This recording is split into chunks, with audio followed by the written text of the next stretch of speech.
가장 많은 돈을 낸 며느리는 이 집 장례식에서 가족이 아니었습니다.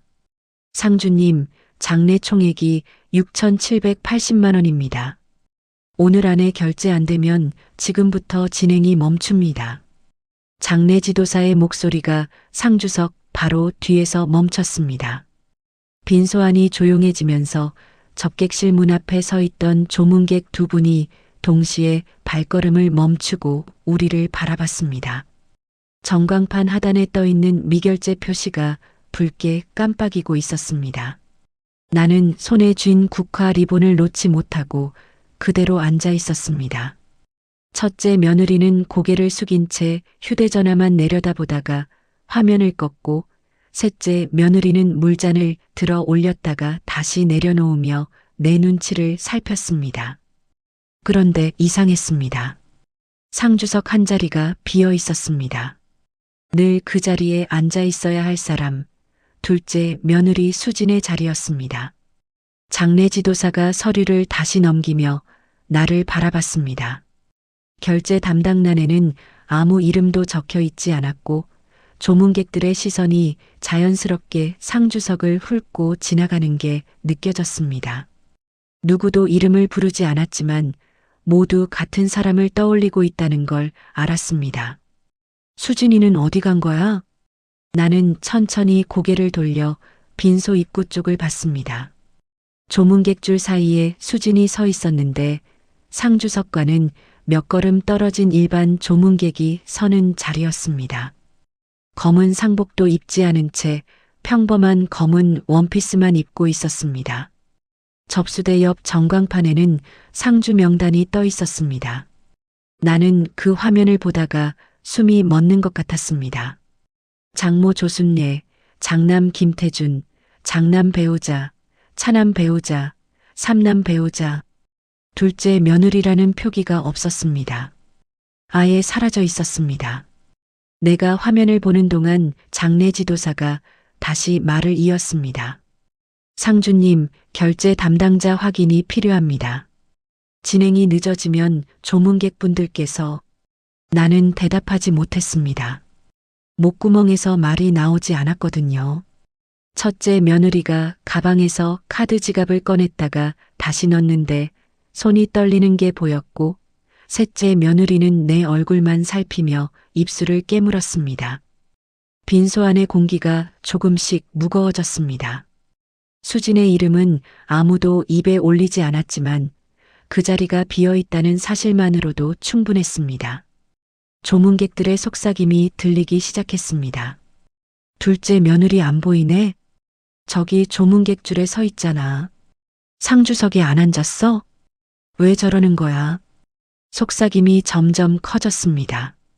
나는 국화 리본을 쥔 손에 힘을 주며 손바닥이 땀으로 축축해지는 걸 느꼈습니다. 장례 지도사가 조심스럽게 다시 물었습니다. 상주님, 어떻게 하시겠습니까? 결제가 확인되지 않으면 오늘 예정된 절차를 진행할 수가 없습니다. 6,780만 원. 그 금액이 머릿속에서 맴돌았습니다. 남편 장례를 치르는 데 드는 돈으로 빈소 사용료와 장지 비용, 음식값, 화환, 수의 모든 것을 합친 금액이었습니다. 나는 입술을 깨물었습니다. 그 돈을 누가 내야 하는지 모두 알고 있었습니다. 지금까지 늘 그래왔으니까요. 병원비도, 수술비도, 시댁 각종 경조사비도, 조카들 학원비도, 시누이차 할부금도 전부 수진이 냈습니다. 그런데 지금 그 수진이 상주석에 없었습니다. 장례 지도사가 작은 목소리로 덧붙였습니다. 참고로 상주 명단은 큰아드님께서 어제 오셔서 직접 정리하셨습니다. 둘째 며느님 성함을 빼달라고 하시더라고요. 심장이 철렁 내려앉았습니다. 나는 다시 수진을 봤습니다. 수진은 조문객 줄에 가만히 서서 전광판을 보고 있었는데 그 얼굴에는 아무 표정도 없었습니다. 울지도 화내지도 않고 그저 조용히 서 있을 뿐이었습니다. 그 모습이 오히려 더 무서웠습니다. 왜 수진이 저러는지 나는 알 것 같았습니다. 나중에 알았습니다. 6,780만 원이라는 금액이 어떻게 나온 건지요. 남편이 생전에 미리 정해두셨던 겁니다. VIP 빈소의 특급수에 프리미엄관, 서울 인근 납골당 중에서도 제일 좋은 자리. 거기다 20년 넘게 내지 않았던 상조회비 미납분까지 합쳐진 금액이었습니다. 장례 지도사가 작게 말했습니다. 고인께서 생전에 직접 선택하신 옵션들입니다. 취소가 어렵습니다. 그제야 깨달았습니다. 남편은 자기 장례는 크게 치르고 싶어 했지만 그 돈을 누가 낼지는 생각하지 않았다는 거리요. 아니, 알고 있었을 겁니다. 수진이 낼 거라고요. 왜 수진이 저러는지 알려면 몇 달 전으로 돌아가야 합니다. 병원 접수 창구 앞이었습니다. 수진이 서류를 받아들고 서 있었는데 보호자 서명란이 눈에 들어왔습니다. 익숙한 위치였습니다. 시아버지가 입원할 때마다 늘 그 자리에 서명했거든요. 몇 번째인지 세어본 적도 있었는데 이번이 12번째였습니다. 접수 직원은 금액을 설명하지 않았고 수진도 묻지 않았습니다. 결제하시겠습니까? 네. 카드를 건넸습니다. 결제 승인 알림이 수진의 휴대전화 화면에 잠깐 떴다가 사라졌습니다. 248만 원. 이번 달 입원비였습니다. 지난달보다 20만 원이 늘었습니다. 그런데 이상한 건 뒤편 대기 의자에 첫째 며느리가 앉아 있었다는 겁니다. 통화를 하고 있었는데 목소리가 들렸습니다. 지금은 바빠서 못 가요. 나중에요. 수진이 고개를 돌려 첫째 며느리를 봤습니다. 첫째 며느리는 수진과 눈이 마주치자 휴대전화를 귀에서 떼며 미소를 지었습니다. 수진아, 미안. 오늘 회사 일이 좀 있어서. 너 혼자 괜찮지? 네, 괜찮아요. 고마워. 내가 다음엔 올게. 진짜로. 첫째 며느리는 다시 통화를 이어갔습니다. 수진은 서류를 들고 병실로 향했는데 복도를 걷는 동안 휴대전화가 울렸습니다. 셋째 며느리였습니다. 언니, 오늘 병원 가? 응, 지금 왔어. 아, 나도 가려고 했는데. 애 학원 끝나는 시간이랑 겹쳐서. 미안해. 괜찮아. 언니가 있으니까 든든하다. 정말 고마워. 전화가 끊겼습니다. 수지는 휴대전화를 가방에 넣으며 작게 한숨을 쉬었습니다. 그리고 병실 문을 열었습니다. 시아버지는 침대에 누워 계셨습니다. 의식은 없었지만 호흡기가 규칙적으로 움직이고 있었습니다. 수지는 침대 옆 의자에 앉아서 시아버지 손을 잡았는데 손이 차가웠습니다. 창밖으로 해가 지고 있었고 병실 안은 점점 어두워졌습니다. 간호사가 들어와서 차트를 확인했습니다. 보호자분이세요? 네, 둘째 며느리입니다. 아, 네. 오늘도 오셨네요. 매일 오시는 것 같던데. 네. 평일에는 제가 오고 있어요. 다른 가족분들은요? 바쁘셔서요. 간호사는 더 묻지 않고 차트를 정리했습니다. 나가면서 조용히 말했습니다. 수고 많으세요.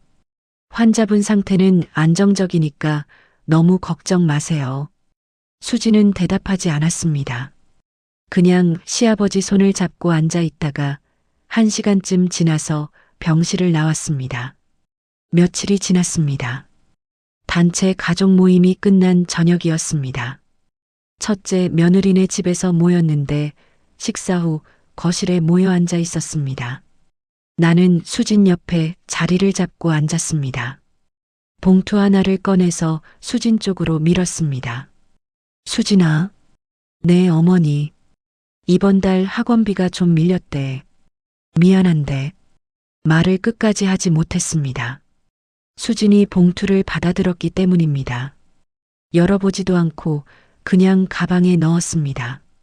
조카들 학원비요? 응. 큰애가 수학학원 2달치 밀렸다고 하더라고. 내가 좀 도와줄 수 있을까? 네, 알겠습니다. 고마워. 우리 수진이가 제일 든든해. 언니들은 요즘 바빠서 그런지 통 연락이 없더라. 나는 수진의 어깨를 두드렸습니다. 수진은 봉투를 가방에 넣으며 웃었는데 그 웃음이 왠지 어색해 보였습니다. 눈이 웃지 않았거든요. 거실 반대편에서는 첫째 며느리와 셋째 며느리가 아이들 교육 이야기를 하고 있었습니다. 우리 애는 영어가 약해서 과외 선생님 알아보는 중이야. 원어민으로. 우리는 수학 과외 시작했어. 한 달에 80만 원인데 효과는 좋더라. 성적이 확 올랐어. 80만 원? 비싸긴 하네. 근데 성적 오르면 그만한 가치는 있지. 수진은 그 대화를 듣고 있었습니다. 나는 수진이 뭔가 말하려고 입술을 움직이는 것 같았는데 결국 입을 다물었습니다. 집으로 돌아온 수진은 소파에 앉아서 봉투를 열었습니다. 종이 한 장이 들어 있었는데 학원 이름과 금액이 적혀 있었습니다. 제1수학학원 마이너스 180만 원 2개월분. 수진은 휴대전화를 꺼내서 송금을 했습니다. 송금이 완료되자 확인 문자가 왔습니다. 180만 원 송금 완료. 수진은 가족 단톡방을 열어봤습니다. 아무 말도 올라오지 않았습니다. 읽음 표시만 하나씩 늘어났습니다. 읽음 3. 고맙다는 말도 미안하다는 말도 없었습니다. 수진은 단톡방을 끄고 통장 앱을 열었습니다. 잔액을 확인했는데 얼굴이 굳어졌습니다. 이번 달 급여 320만 원이 들어왔는데도 잔액이 58만 원밖에 남지 않았습니다. 자동이체 내역을 확인했습니다. 시아버지 병원비 248만 원, 신우이 차량 할부금 35만 원, 시댁 공과금 12만 원, 시어머니 보험료 18만 원 길게 늘어선 항목들을 보고 있자니 한숨이 나왔습니다. 수지는 휴대전화를 내려놓고 창밖을 봤습니다. 밤이 깊어가고 있었고 거리의 불빛들이 하나둘 꺼지고 있었습니다. 다음 날 아침이었습니다. 수진의 남편이 출근 준비를 하며 물었습니다. 여보, 우리 통장 잔액 좀 이상한데? 어제 확인했더니 50만 원밖에 안 남았더라. 응. 이번 달도 병원비 냈어? 응. 학원비도? 응. 남편은 넥타이를 매다 말고 수진을 봤습니다. 여보, 우리도 애 낳으면 학원비 보낼 돈 있어야 하는 거 아니야? 이러다 우리 애는 학원도 못 보내겠어. 수진은 대답하지 않았습니다. 남편이 다시 말했습니다. 엄마한테 한번 말씀드려봐. 우리도 형편이 있다고. 다른 형님들도 있는데 왜 맨날 우리만? 이건 좀 아니잖아. 알았어. 진짜 말씀드려봐. 이번엔 꼭. 우리도 살아야지. 하지만 수지는 말하지 않았습니다. 그냥 매일 병원에 가고 봉투를 받으면 송금하고 단톡방에서 읽음 표시만 확인했습니다. 그렇게 몇 달이 흘렀습니다. 그러던 어느 날이었습니다. 내 휴대전화로 사진이 한 장 왔습니다. 카드 사진이었는데 수진이 이름이 적힌 카드였습니다. 문자가 함께 왔습니다. 이걸로 계산해줘. 짧았습니다. 설명도 없었고 어디서 뭘 사는지도 왜 필요한지도 적혀 있지 않았습니다. 나는 사진을 수진에게 보냈습니다. 10분쯤 지나서 수진이 답장을 보냈습니다. 네, 알겠습니다. 그게 전부였습니다. 수진은 이유를 묻지 않았습니다. 어디서 쓰시는 건지 무슨 일인지 한마디도 묻지 않았습니다. 저녁 때였습니다. 결제 알림이 수진의 휴대전화로 왔을 겁니다. 나는 그 시각에 첫째 며느리네 집에 있었거든요. 가족들이 모여 있었는데 저녁을 먹고 나서 거실에 앉아 있을 때였습니다. 셋째 며느리가 물었습니다. 어머니, 오늘 저녁 어디서 드셨어요? 전화했는데 안 받으셔서. 응, 한정식집에서 먹었어. 음식이 정갈하더라. 생선구이가 특히 맛있었어. 어머니 혼자요? 아니, 큰애랑 셋째랑 같이. 갑자기 큰애가 밥 사고 싶다고 해서 셋째 며느리가 웃으며 말했습니다. 저희도 데리고 가시지 그러셨어요. 서운한데요. 갑자기 약속이 생겨서 그랬어. 다음엔 같이 가자. 음식이 정말 괜찮더라. 어느 집이에요? 강남에 있는데. 이름이 뭐였더라? 아무튼 큰애가 예약했어. 대화는 거기서 끝났습니다. 수진 얘기는 나오지 않았습니다. 수진이 카드를 썼다는 말도, 수진한테 미안하다는 말도 없었습니다. 다음 날 오전이었습니다. 수진이 결제 내역을 확인했을 겁니다. 식당 이름이 찍혀 있었을 테고 금액 옆에 인원수도 표시되어 있었을 겁니다. 52만 원 4인분. 수진이 없는 숫자였습니다. 나는 그날 오후에 수진에게 전화를 걸었습니다. 수진아, 어제 카드 썼는데 고마워. 잘 받았지? 네. 음식이 맛있었어. 생선구이가 일품이더라. 다음에 너도 같이 가자. 네. 바쁘지? 그럼 이따 봐. 전화를 끊었습니다. 수지는 아무 말도 하지 않았습니다. 왜 자기를 안 불렀냐고도, 왜 카드만 보냈냐고도, 52만 원이 큰 돈인데 미리 얘기를 해주지 않았냐고도 묻지 않았습니다. 그냥 내라고만 했습니다. 그날 저녁이었습니다. 우리 집 거실에 가족들이 모였습니다.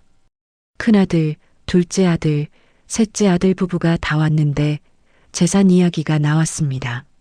남편이 위독해지면서 정리할 게 있다고 내가 먼저 꺼낸 얘기였습니다. 건물이 네 채 있잖아. 아버지 상태가 이러니까 미리 어떻게 나눌지 얘기 좀 해야 할 것 같아서 큰아들이 가방에서 종이를 꺼냈습니다. 미리 정리해 온 모양이었습니다. 어머니, 제가 법무사님이랑 상담하고 정리해 봤습니다. 강남 건물은 큰형님, 서초 건물은 저희, 송파 건물은 막내, 그리고 마지막 용산 건물은 어머니가 가지시는 게 어떨까요? 나는 종이를 받아봤습니다. 이름들이 적혀 있었는데 큰아들, 둘째 아들, 셋째 아들 이름이 보였습니다. 그 옆에 손주들 이름까지 적혀 있었습니다. 수진의 이름은 없었습니다. 나는 종이를 천천히 읽어 내려갔습니다. 건물마다 예상 가격도 적혀 있었습니다. 강남 건물 180억, 서초 건물 150억, 송파 건물 120억, 용산 건물 100억. 첫째 며느리가 말했습니다. 어머니, 이렇게 정리하면 나중에 상속 문제도 깔끔하게 해결되잖아요. 형제들끼리 싸울 일도 없고요. 셋째 며느리도 거들었습니다. 맞아요. 법무사님 말씀으로는 지금 정리해 놓는 게 제일 좋대요. 나중에 세금 문제도 있고. 나는 종이를 내려다보며 물었습니다. 수진이는? 수진이 이름이 없네. 잠시 조용해졌습니다. 큰아들이 먼저 입을 열었습니다. 둘째 형수는? 욕심이 없잖아요. 전에 제가 물어봤는데 괜찮다고 하더라고요. 그래. 네. 여러 번 물어봤는데 매번 괜찮다고만 하더라고요. 형수 성격이 원래 그렇잖아요. 셋째 아들도 거들었습니다. 맞아요. 둘째 형수는 그런 거에 관심이 없어 보여요. 나는 수진을 봤습니다. 수진은 소파 구석에 앉아서 아무 말도 하지 않고 있었습니다. 손은 무릎 위에 가지런히 올려놓고 있었고 고개는 약간 숙여져 있었습니다. 수진아, 너 어떻게 생각해? 수진이 고개를 들었습니다. 괜찮습니다. 괜찮다니? 건물 네 채를 나누는데 내 몫이 없는데도 괜찮아? 욕심 없어요. 목소리가 작았습니다. 떨리는 것도 같았는데 확실하지는 않았습니다. 수진의 남편이 옆에서 수진을 봤지만 아무 말도 하지 않았습니다. 나는 종이를 다시 봤습니다. 수진의 이름이 없는 그 종이를 한참 보다가 말했습니다. 그래, 알았어. 너희는 욕심이 없구나. 그럼 이렇게 정리하자. 수지는 대답하지 않았습니다. 고개만 한번 끄덕였습니다. 큰아들이 종이를 다시 펼치며 말했습니다. 그럼 다음 주에 법무사 사무실 가서 서류 정리하겠습니다. 어머니, 시간 되세요? 응, 돼. 연락해. 네. 그럼 오늘은 이만. 그날 밤 회의가 끝나고 다들 돌아갔습니다. 나는 거실 소파에 앉아서 종이를 다시 펼쳐봤습니다. 건물 네 채를 어떻게 나눌지 적힌 종이였습니다. 큰아들 이름, 둘째 아들 이름, 셋째 아들 이름, 손주들 이름. 수진의 이름은 끝내 없었습니다. 나는 그게 당연하다고 생각했습니다. 수진이 괜찮다고 했으니까요. 욕심 없다고 했으니까요. 여러 번 물어봤는데도 매번 괜찮다고 했다잖아요. 하지만 그날 밤 수진은 집에 돌아가서 휴대전화를 켰을 겁니다. 자동이체 목록을 열어봤을 겁니다. 시아버지 병원비 248만 원, 시누이 차량 할부금 35만 원, 시댁 공과금 12만 원, 시어머니 보험료 18만 원, 조카 학원비 180만 원. 길게 늘어선 항목들을 보면서 수지는 무슨 생각을 했을까요? 건물 네 채에서 자기 이름이 빠진 걸 보고 나서 매달 500만 원씩 나가는 이 목록을 보면서 뭘 느꼈을까요? 나는 그때 몰랐습니다.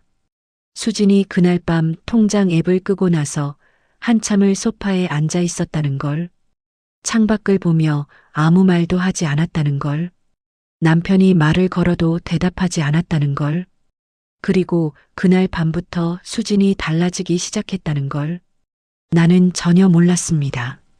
그날 밤 회의가 끝나고 수진은 집에 돌아가지 않았습니다.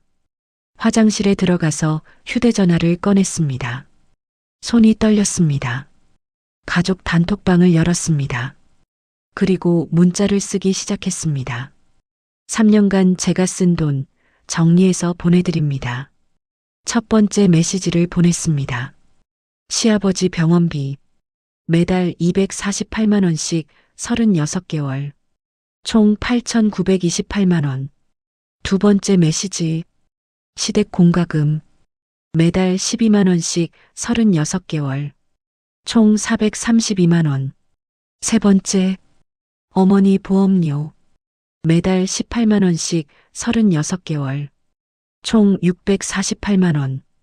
네 번째 시누이 차 할부금 매달 35만 원씩 36개월 총 1260만 원. 다섯 번째 시댁 친척 경조사비 93건 총 1240만 원. 친정 경조사비 4건 총 80만 원. 여섯 번째 조카들 학원비 총 3천만 원.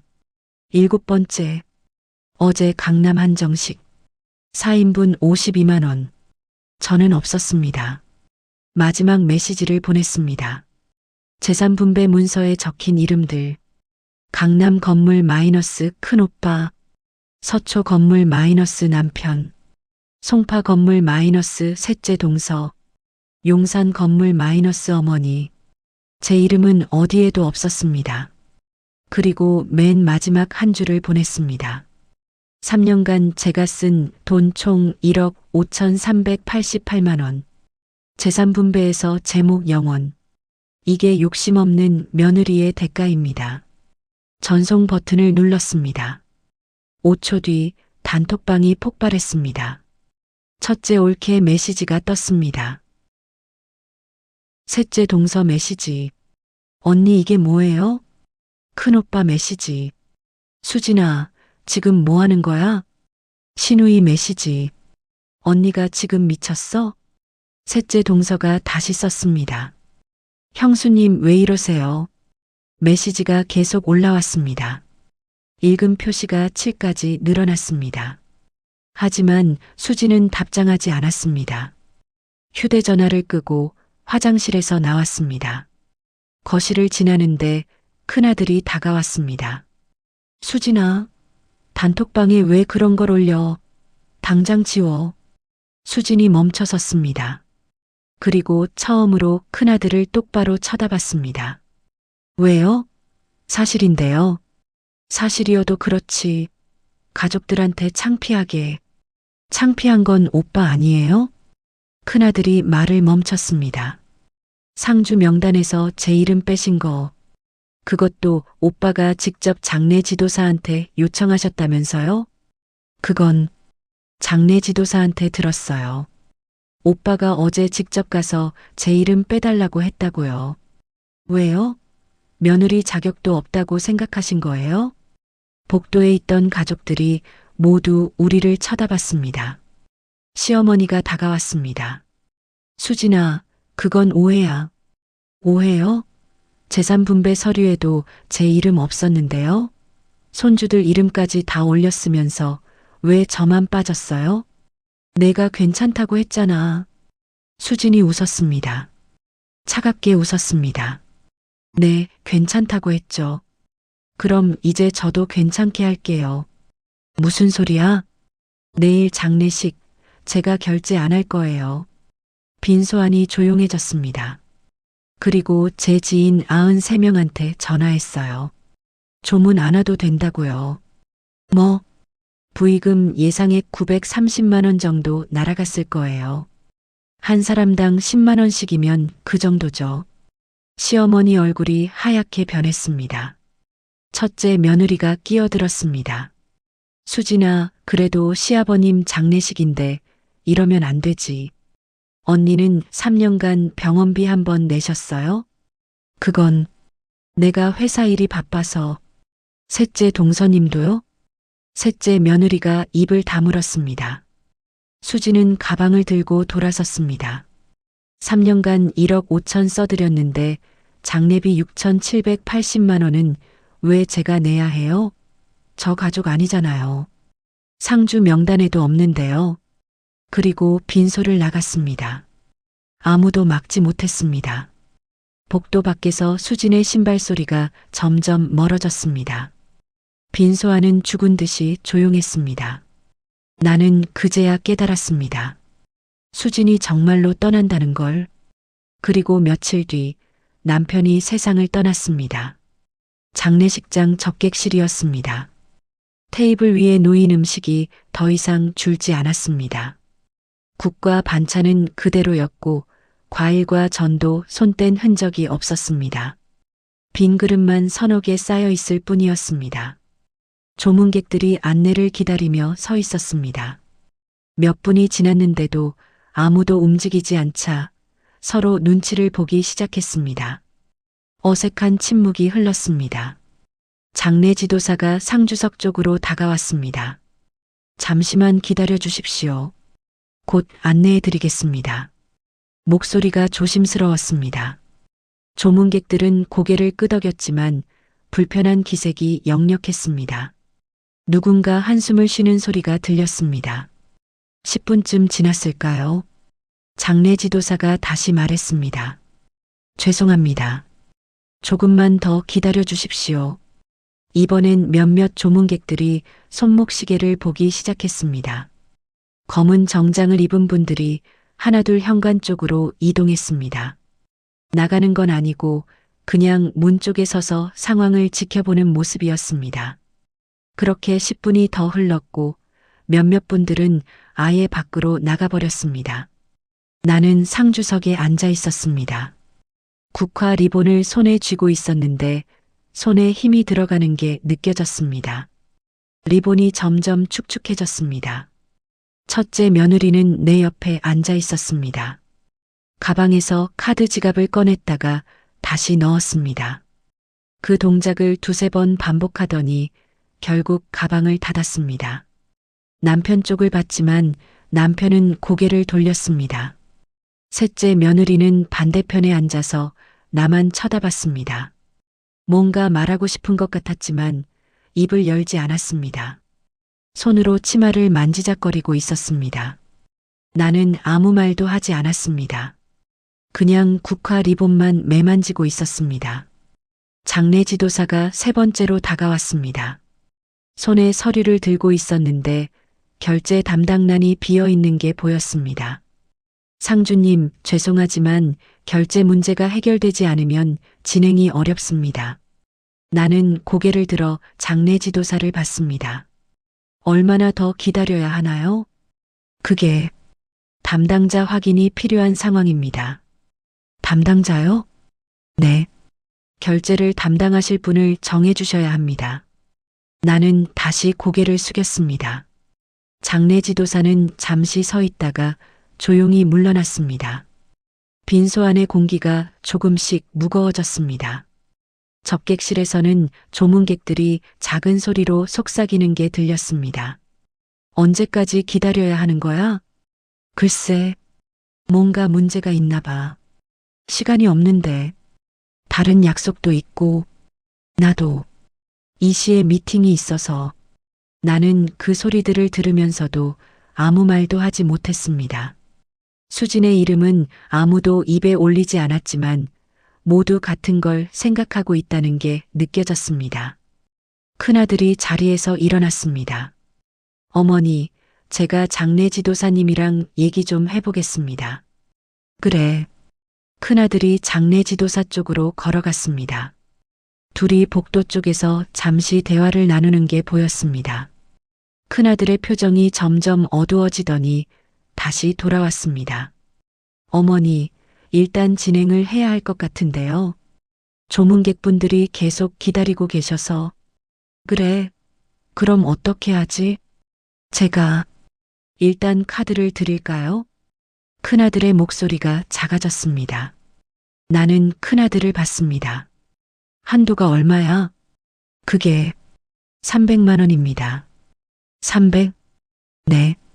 그 이상은 좀 어렵습니다. 6,780만 원 중에 300만 원. 나는 아무 말도 하지 못했습니다. 큰아들도 더 말하지 않고 자리에 앉았습니다. 둘째 아들이 휴대전화를 꺼냈습니다. 누군가에게 전화를 거는 것 같았는데 연결이 안 되는지 금방 끊었습니다. 다시 걸었지만 또 끊었습니다. 세 번째 시도하다가 결국 휴대전화를 내려놓았습니다. 셋째 아들은 창밖만 보고 있었습니다. 아무 말도 하지 않았습니다. 주먹을 쥐었다 폈다를 반복하고 있었습니다. 며느리들도 마찬가지였습니다. 첫째 며느리는 휴대전화를 보고 있었고 셋째 며느리는 물잔을 들었다가 내려놓기를 반복했습니다. 물은 한 모금도 마시지 않았습니다. 나는 다시 국화 리본을 내려다봤습니다. 손에 쥔 리본이 구겨져 있었습니다. 흰색 리본에 땀 자국이 배어 있는 게 보였습니다. 조문객들의 속삭임이 점점 커졌습니다. 이런 경우는 처음 봐. 상주분들이 왜 저러시는 거야? 뭔가 사정이 있나 봐. 집안일이 복잡한가? 그래도 이건 좀 심한 거 아니야? 나는 얼굴이 뜨거워지는 걸 느꼈습니다.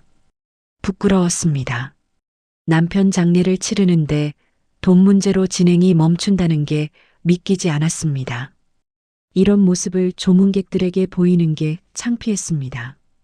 장례 지도사가 네 번째로 다가왔습니다. 상주님, 정말 죄송하지만 결정을 내려주셔야 합니다. 조문객분들께서 많이 기다리고 계십니다. 나는 고개를 끄덕였습니다. 알겠습니다. 조금만 더 기다려주세요. 네. 하지만 너무 늦어지면 다른 절차에도 문제가 생깁니다. 발인 시간도 정해져 있고요. 장례 지도사가 물러갔습니다. 나는 아들들을 봤습니다. 며느리들도 봤습니다. 모두 고개를 숙이고 있었습니다. 아무도 입을 열지 않았습니다. 빈소 안은 점점 더 조용해졌습니다. 조용하다기보다는 무거웠습니다. 숨쉬기가 답답할 정도로 공기가 무거웠습니다. 수진의 이름은 아무도 입에 올리지 않았지만 그 자리가 비어 있다는 사실만으로도 충분했습니다. 나는 그제야 깨달았습니다. 수진이 없으면 아무것도 안 된다는 걸. 병원비도 학원비도 시누이차 할부금도 시댁 공과금도 전부 수진이 냈습니다. 그리고 지금 남편의 마지막까지도 수진이 없으면 치를 수 없다는 걸. 건물 4채를 나눌 때는 수진 이름이 없었는데 돈이 필요한 지금은 수진만 찾고 있었습니다.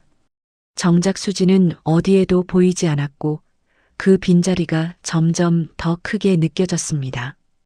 그때 친척 한 분이 급하게 내게 다가왔습니다. 어머님, 수진이가 왔는데요. 수진이가 어디 있어? 그게 조문객 줄에 서 있어요. 나는 귀를 의심했습니다. 조문객 줄이라니 무슨 소리입니까? 빈소 밖으로 나갔습니다. 복도 끝 조문객 대기 공간이 보였는데 검은 옷을 입은 사람들이 길게 줄을 서 있었습니다. 그 중간쯤에 수진이 보였습니다. 수진이 거기 서 있었습니다. 가족석이 아니라 낯선 사람들 사이에요. 나는 빠르게 걸어갔습니다. 수진 앞에 섰는데 수진은 나를 보지도 않았습니다. 수진아, 뭐 하는 거야? 왜 여기 서 있어? 조문하러 왔습니다. 목소리가 차갑고 정중했습니다. 마치 처음 보는 사람한테 하는 말투였습니다. 조문? 내가 무슨 조문을 해?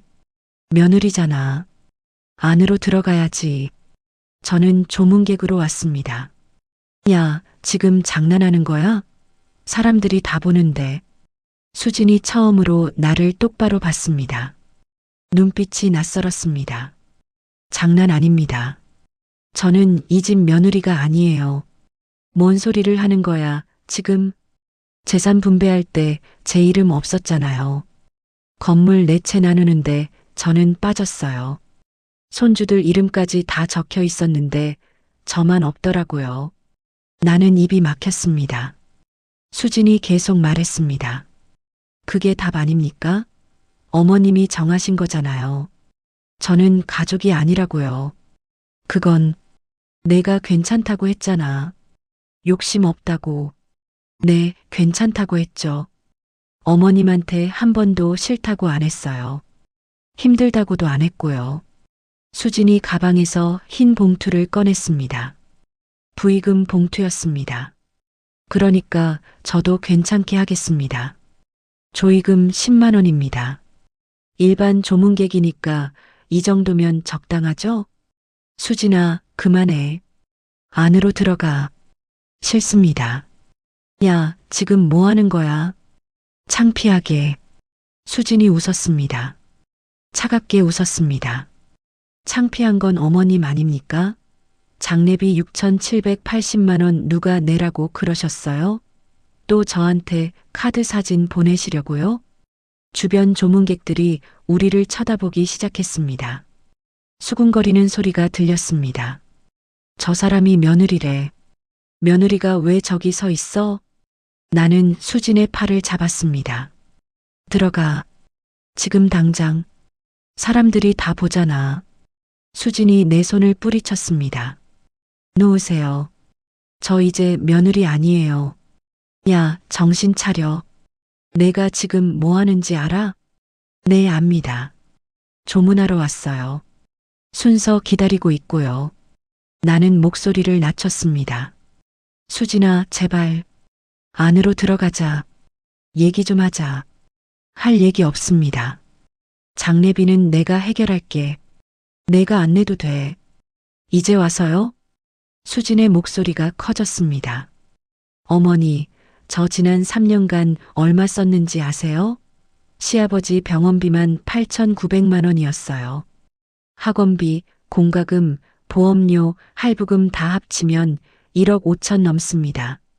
3년 동안요. 그건 근데 재산 분배할 때는 제 이름이 없더라고요. 이상하지 않아요? 돈 쓸 때는 저였는데 나눌 때는 제가 없었어요. 나는 할 말이 없었습니다. 욕심 없다고 하셨죠? 제가 괜찮다고 했다고요? 네, 맞습니다.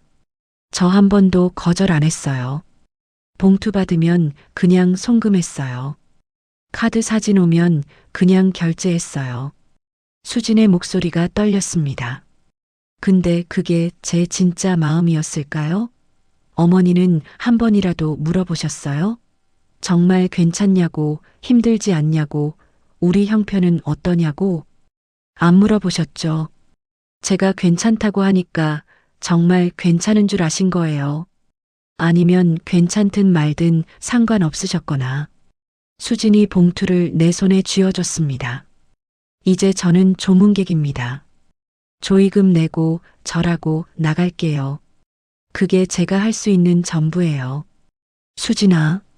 그리고 어머니, 오늘 이후로는 연락하지 마세요. 저도 안 할게요. 우리 이제 남이니까. 수진이 돌아섰습니다. 다시 조문객 줄 끝으로 갔습니다. 나는 그 자리에 서서 수진을 봤습니다. 수진은 다른 조문객들처럼 조용히 줄을 서서 기다리고 있었습니다. 마치 정말로 처음 보는 사람처럼요. 큰아들이 뛰어왔습니다. 어머니, 무슨 일이에요? 수진이가 왜 저기? 됐어. 내버려둬. 네. 근데 장례비는 어떻게 하시려고? 내가 알아서 한다니까. 나는 소리를 질렀습니다. 큰아들이 놀라서 뒤로 물러났습니다. 나는 다시 수진을 봤습니다. 수진은 움직이지 않았습니다. 그냥 줄에 서서 자기 차례를 기다리고 있었습니다. 앞사람이 한 명씩 빈소로 들어갈 때마다 수진도 한 걸음씩 앞으로 갔습니다. 조문객들이 계속 수군거렸습니다. 저 사람 며느리래. 왜 저러는 거래? 집안에 뭔가 문제가 있나 봐. 장례식장에서 저러면 안 되는데. 나는 얼굴이 화끈거렸습니다. 부끄럽고 창피했습니다. 하지만 수진한테 다시 갈 수가 없었습니다. 빈소로 돌아갔습니다. 상주석에 앉았는데 다리에 힘이 없어서 주저앉듯 앉았습니다. 장례 지도사가 다가왔습니다. 상주님, 결제 문제는 해결되셨습니까? 제 카드로 할게요. 서류 가져오세요. 네, 알겠습니다. 장례 지도사가 물러갔습니다. 나는 가방에서 카드를 꺼냈습니다. 한도가 5천만 원인 카드였습니다. 6,780만 원에는 한참 모자랐지만 일단 낼 수 있는 만큼 내기로 했습니다. 나머지는 나중에 생각하기로 했습니다. 손에 쥔 흰 봉투를 받습니다. 10만 원짜리 조의금 봉투. 3년간 1억 5천만 원을 쓴 며느리가 마지막으로 건넨 돈이었습니다. 봉투가 너무 가벼웠습니다. 아니, 무거웠습니다. 10만 원이 이렇게 무거울 수가 없었습니다. 수지는 빈소에 오지 않았습니다. 조문을 했는지 안 했는지도 모르겠습니다. 나는 그냥 상주석에 앉아서 조문객들한테 절을 받았습니다. 고개를 숙일 때마다 수진 얼굴이 떠올랐습니다. 차갑게 나를 보던 그 눈빛이요. 장례식이 끝났습니다. 집에 돌아왔을 때 휴대전화를 받습니다. 수진한테서 문자가 와 있었습니다. 3년간 감사했습니다. 건강하세요. 그게 마지막이었습니다. 나는 문자를 지우지 못했습니다. 그냥 휴대전화를 내려놓고 소파에 앉았습니다. 수진이 떠났습니다. 정말로 떠났습니다. 그리고 그걸 만든 건 나였습니다. 장례가 끝나고 일주일이 지났습니다. 집이 너무 조용했습니다. 남편도 없고 수진도 없었습니다. 아들들은 각자 집으로 돌아갔습니다. 며느리들도 연락이 없었습니다. 나는 혼자 큰 집에 앉아 있었습니다. 휴대전화를 열어봤습니다. 수진한테서 온 마지막 문자가 그대로 있었습니다. 3년간 감사했습니다. 건강하세요. 지울 수가 없었습니다. 손가락이 움직이지 않았습니다. 수진한테 전화를 걸어볼까 생각했습니다. 하지만 할 말이 없었습니다. 뭐라고 말해야 할지 몰랐습니다. 둘째 아들한테 전화가 왔습니다. 어머니, 괜찮으세요? 응, 괜찮아. 혼자 계시니까 걱정돼서요. 제가 주말에 갈게요. 아니야, 안 와도 돼. 나 혼자 괜찮아. 그래도 됐다니까. 너도 바쁘잖아. 전화를 끊었습니다. 아들 목소리가 어색했습니다. 나도 어색했습니다. 며칠이 더 지났습니다. 청구서가 날아오기 시작했습니다. 장례식장에서 온 청구서였습니다. 6,780만 원 중에 5천만 원만 결제했습니다. 나머지 1,780만 원이 남아 있었습니다. 나는 은행에 갔습니다. 대출 받을 수 있을까요? 어르신 연세가 67세시면 대출이 쉽지 않습니다. 집이 있는데요. 담보대출이시면 가능은 한데 금액이 얼마나 필요하십니까? 1,780만 원. 직원이 잠시 말을 멈췄습니다. 확인해 보겠습니다. 일주일 뒤에 연락이 왔습니다. 대출이 나왔습니다. 2천만 원까지 가능하다고 했습니다. 큰아들한테 전화를 걸었습니다. 엄마, 무슨 일이세요? 그게 장례비가 아직 남았는데 얼마나요? 1,780만 원. 전화 너머가 조용해졌습니다. 형님들이랑 나눠서 낼게요. 한 사람당 600씩. 응, 고마워. 근데 어머니, 수진이는 연락 안 되세요? 응, 안 돼. 그렇군요. 큰아들도 더 묻지 않았습니다. 집으로 돌아왔습니다. 냉장고를 열어봤습니다. 반찬이 하나도 없었습니다. 수진이 매주 갖다 놓던 반찬통들이 텅 비어 있었습니다. 그제야 알았습니다. 수진이 얼마나 많은 걸 했는지요. 병원비만 낸 게 아니었습니다. 반찬도 갖다 놓고 집 청소도 와서 하고 명절 준비도 혼자 다 했었습니다. 이제 아무것도 없었습니다. 슈퍼에 가서 김치를 샀습니다. 국거리도 샀습니다. 집에 와서 끓여 먹었는데 맛이 없었습니다. 수진이 해주던 음식이 생각났습니다. 다음 날 시댁 공과금 고지서가 왔습니다. 전기세, 수도세, 가스비. 매달 수진이 내주던 것들이었습니다. 이제 내가 내야 했습니다. 통장을 확인했습니다. 연금이 들어와 있었는데 얼마 안 됐습니다. 공과금 내고 병원비 내고 생활비 쓰면 남는 게 없었습니다. 그때 문자가 왔습니다. 신우이한테서였습니다. 언니, 이번 달 차 할부금 좀 도와주실 수 있어요? 예전 같으면 수진한테 말했을 겁니다. 수진한테 카드 사진 보내고 수진이 결제해 줬을 겁니다. 하지만 이제 수진이 없었습니다. 미안한데 나도 지금 형편이 안 좋아서 이번 달은 어려울 것 같아. 문자를 보냈습니다. 신우이한테서 답장이 왔습니다. 네, 언니가요? 어떻게 된 거예요? 장례 치르느라 돈이 많이 들어가서. 그럼 어떡하죠? 차 압류될 것 같은데. 미안해. 나도 어쩔 수가 없어. 신우이한테서 답장이 오지 않았습니다. 다음 날 조카 엄마한테서 전화가 왔습니다. 고모, 학원비가 밀렸는데 언제 보내주실 수 있어요? 지금은 좀 어려워. 네. 왜요? 매달 보내주셨잖아요. 지금 형편이 안 좋아서. 미안해. 아니, 갑자기 왜 그러세요? 애가 학원 못 가면 어떡해요? 미안하다니까. 나도 돈이 없어. 전화를 끊었습니다. 1시간 뒤에 큰아들한테서 전화가 왔습니다. 어머니, 무슨 일 있으세요? 동생이 전화했는데 학원비를 안 보내주신다고. 돈이 없어서 그래. 수진이가 보내주던 건데. 응, 알아. 근데 수진이 없잖아. 그렇긴 한데. 애들이 학원을 못 가면. 그럼 내가 보내든지 해. 나는 이제 못해. 어머니, 나도 살아야지. 내 돈으로 내 생활 해야지. 이제 늙었는데 누가 나 챙겨줘? 목소리가 커졌습니다. 큰아들이 말을 멈췄습니다. 알겠습니다. 전화가 끊겼습니다. 나는 휴대전화를 내려놓고 창밖을 봤습니다. 해가 지고 있었습니다. 수진이 없는 집, 수진이 없는 생활이 이렇게 힘든지 몰랐습니다. 3년 동안 수진이 해준 것들이 하나씩 보이기 시작했습니다. 없어지고 나서야 보였습니다. 밤이 되었습니다.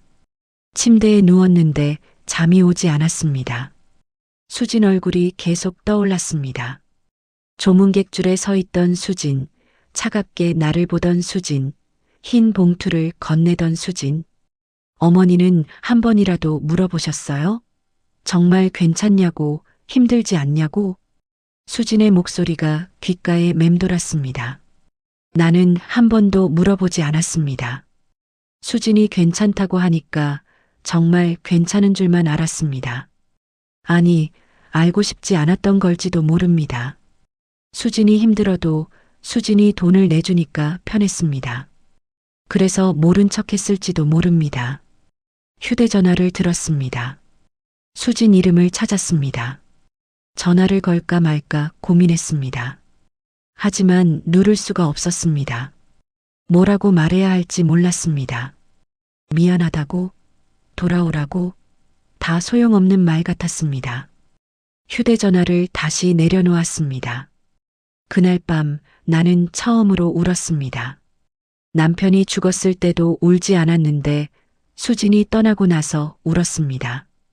한 달이 지났습니다. 집은 여전히 조용했습니다. 아무도 찾아오지 않았습니다. 명절이 다가왔습니다. 추석이었습니다.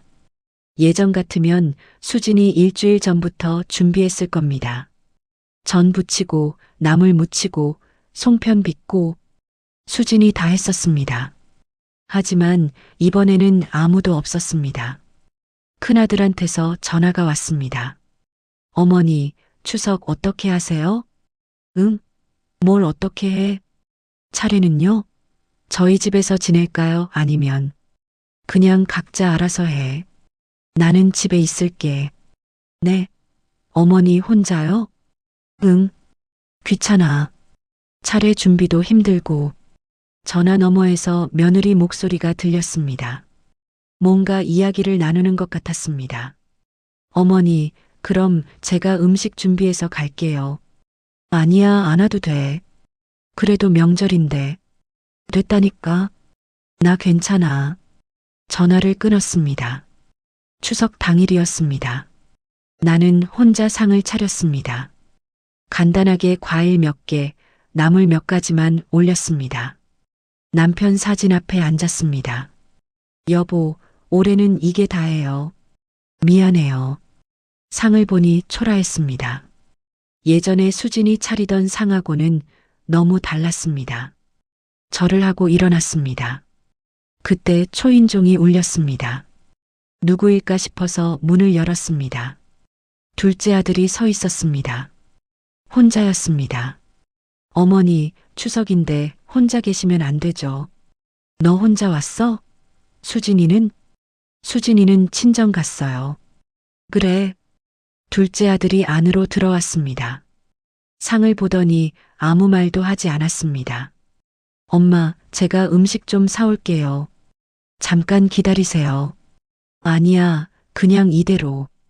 금방 올게요. 둘째 아들이 나갔습니다. 1시간 뒤에 돌아왔습니다. 손에 음식을 잔뜩 들고 왔습니다. 어머니, 이거라도 올리세요. 둘째 아들이 상을 다시 차렸습니다. 서툴렀지만 정성껏 올렸습니다. 우리는 함께 절을 했습니다. 아버지, 잘 계세요. 아들이 왔습니다. 둘째 아들의 목소리가 떨렸습니다. 절을 마치고 일어났을 때 둘째 아들이 말했습니다. 어머니, 죄송합니다. 뭐가? 제가 수진이한테 미안해요. 그리고 어머니한테도 미안합니다. 수진이 떠나고 나서 알았어요. 수진이가 얼마나 많은 걸 했는지. 저는 아무것도 몰랐어요. 둘째 아들이 눈물을 흘렸습니다. 저도 가만히 있었어요. 어머니가 수진이한테 카드 사진 보낼 때도, 돈 보내라고 할 때도 저는 그냥 모른 척 했어요. 남자라서 그런지 돈 문제에 둔감했어요. 아니, 둔감한 척 했던 것 같아요. 편하니까. 나는 아무 말도 하지 못했습니다. 어머니, 저 수진이한테 연락했어요. 뭐? 이혼하자고 했어요.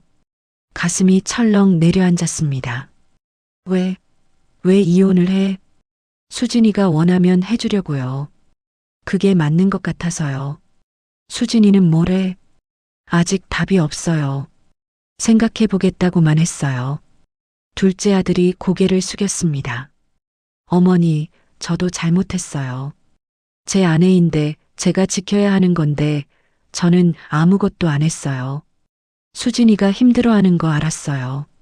근데 제가 어머니한테 말도 못하고 수진이한테도 미안하다는 말만 하고 아무것도 안 했어요. 둘째 아들이 울었습니다. 나는 아들을 봤습니다. 처음 보는 모습이었습니다. 엄마, 수진이 돌아오면 제가 잘할게요. 이번엔 제가 수진이 편들게요. 그래. 어머니한테 말씀도 드릴게요. 안 된다고, 우리는 못한다고. 나는 고개를 끄덕였습니다. 근데 어머니, 수진이가 돌아올까요?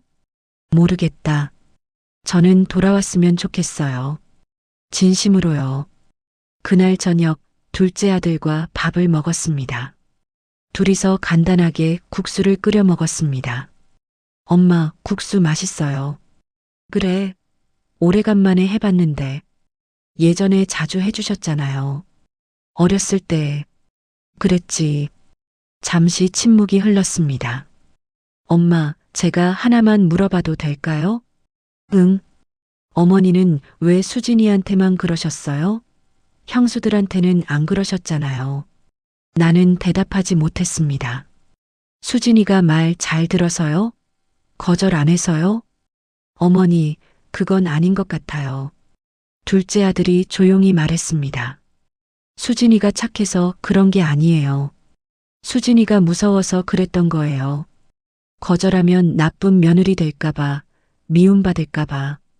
수진이 엄마 없잖아요. 친정도 없고, 그래서 더 혼자 참았던 거예요. 기댈 데가 없으니까. 가슴이 아팠습니다. 저도 그걸 이용했어요. 수진이가 참으니까 편했어요. 제 와이프가 돈 내주니까, 제 가족들 챙겨주니까. 둘째 아들이 눈물을 닦았습니다. 이제 와서 후회해요.